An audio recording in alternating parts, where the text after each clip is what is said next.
సన్నగా ఉన్నా తప్పే, లావుగా ఉన్నా తప్పే, హైట్ ఉన్నా తప్పే, హైట్ లేకపోయినా తప్పే, కలర్ ఉన్నా తప్పే, కలర్ లేకపోయినా తప్పే, అందంగా ఉన్నా తప్పే, అందంగా లేకపోయినా తప్పే. ఇవన్నీ క్వాలిటీస్ ఉండడానికి మనల్ని మనం ఏమైనా సృష్టించుకున్నామా? దేవుడు సృష్టించాడండి. దేవుడిచ్చిన జన్మ ఎలా మనం సృష్టించుకోగలుగుతాం?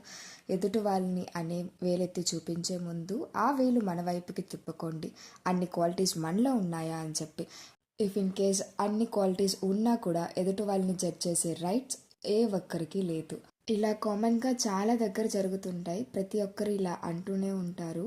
సో ప్లీజ్ అలా అనడం దయచేసి మానేసేయండి. ఎవరెవరో అలా అంటుంటారు, అవన్నీ మనం మైండ్కి తీసుకుంటే టెన్షన్స్ ఎక్కువైపోతాయి, ప్రెషర్ ఎక్కువైపోతుంది. సో అందుకే మనకి నచ్చినట్టు మనం ఉంటే మంచిది. ఎందుకో కొన్ని వింటుంటే ఇలా చెప్పాలనిపించింది. మీలో ఎంతమంది దీనికి అగ్రి చేస్తారో ప్లీజ్ కమెంట్ అయితే చేయండి. ఈ ఓపెన్ మీకు నచ్చితే please like and do follow for more video.